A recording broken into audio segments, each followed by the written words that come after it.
Joining us now to discuss $1,000 Trump accounts for newborns is strategist Alvin Lui, president of Courage is a Habit.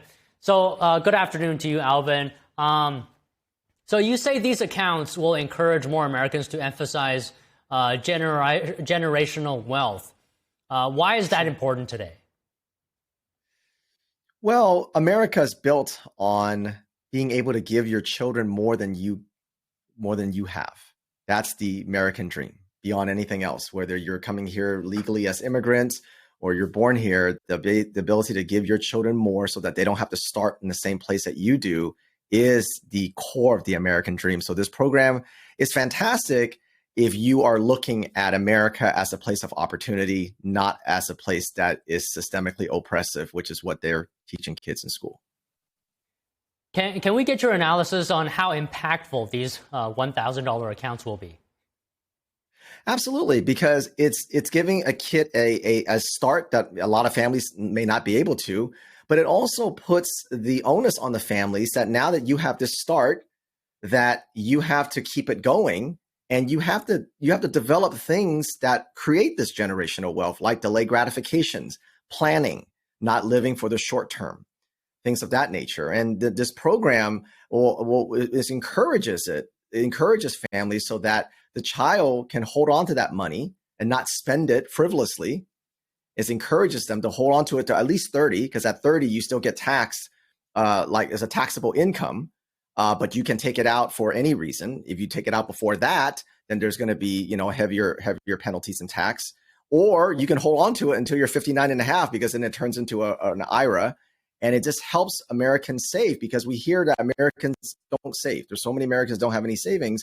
And so this is really impactful. And the fact that President Trump and his administration is thinking about that, this is what equality is. It's about giving the same starting line. Now, it doesn't mean that you end up the same, because obviously that depends on your decision-making and each individual family. And what you're describing also, would you say, goes along with education, right? Because you can't achieve a lot of things that you describe without self-discipline and responsibility. Absolutely. And this is the education that we all imagine education should be, which isn't what government K through 12 is. Because if real education is the love of learning, saying, I don't know this industry, I want to get into this industry, I'm going to be self-sufficient, I'm going to be self-taught. And so now you go, listen, I got this money that it was given to me. I didn't earn it. I was given to me right when I was born. And now I've got this money. How am I going to grow and do with it? And that's truly how we want children and Americans to think. What can I do to grow my life and to hand it off to my children? But see, what happens today in K through 12, you would think this program is great. Who would be against it? But in K through 12 today, they teach kids not critical thinking, not self-discipline, but critical consciousness thinking. It's a core part of critical race theory. And the people that would teach the kids in school, what they're teaching in school today is this program is still oppressive. And you're going to think, how is this oppressive? Every child, no matter what race, gets the same amount of money. This is how insane they are. They'll say this program still benefits white people or people who have some means because they can contribute to this account. And that account's going to grow more, whereas, binary and BIPOC people and all intersectionality, marginalized people, they're not going to be able to do as much. So their child is not going to have as much when they reach 30 or 59 and a half, whatever the markers are to take the money out. And this is what they teach children. It's never good enough. It's never good enough that you get something. It always has to be by skin color, by marginalized groups. And it's always about the government giving me more because I fit some kind of some skin color or gender pyramid. Okay, so Alvin, those are some issues within the education system currently that you have just raised. What do you propose then we should be teaching children? Well, we should be teaching children that this country is a land of opportunity, because it still is.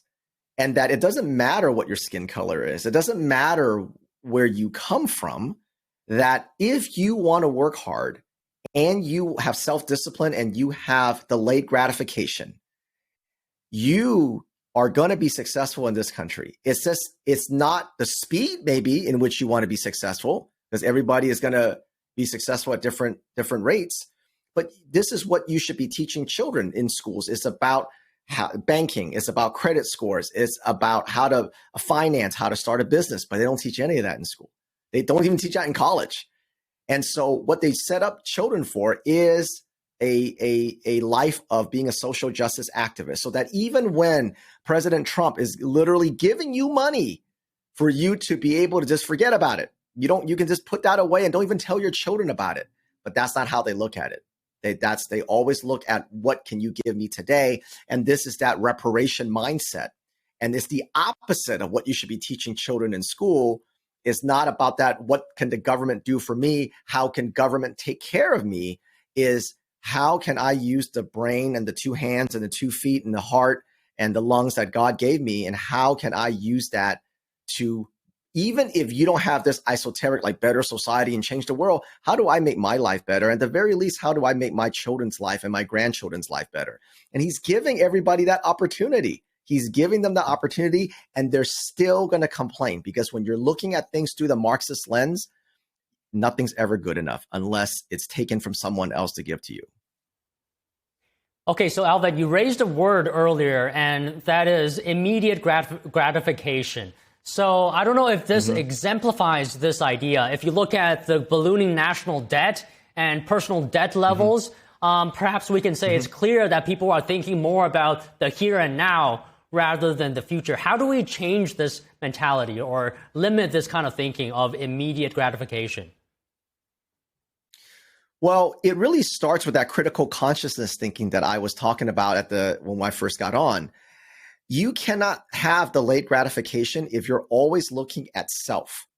And when you look at not just education, obviously this is very much in education, in which Courage is a Habit, my organization, really hits on, is that mental health, trauma informed.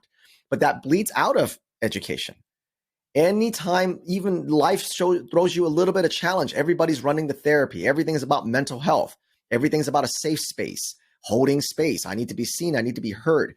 If your paradigm, if the second you wake up and your feet hits the ground, you're all about your emotions and you're all about therapy and mental health. And does someone say something that offended me? If that's your paradigm, then yeah, you're not going to be thinking about the future. You're not going to be thinking about how can I build something? How can I take risk, fail, and rinse and repeat until I can find what I'm good at and learn from my mistakes. That's two very different paradigms. And the people that have the latter paradigm are going to be successful, are going to be financially successful. And the people that have the former paradigm are always going to point the finger at the rich, and they're not being taxed enough, and they're lucky, and it's white supremacy. That's why those two paradigms, it creates such a different life. Because one paradigm, when your feet hits the floor, you're like, what can I do today to advance my life? And what value can I produce? Can I solve a problem, or can I solve a pain, or can I create a convenience?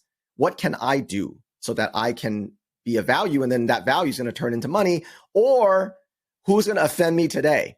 How is my mental health going to be impacted today? And that's what they push on kids. It's always about, the be kind and the anti-bullying. And they've taken it so far now that if somebody just doesn't agree with you, it's bullying and it's hate and all those things. And when you do that, you break a child very early on. And they can't possibly think about things like delayed gratification, or, as you so well put it, that self-discipline.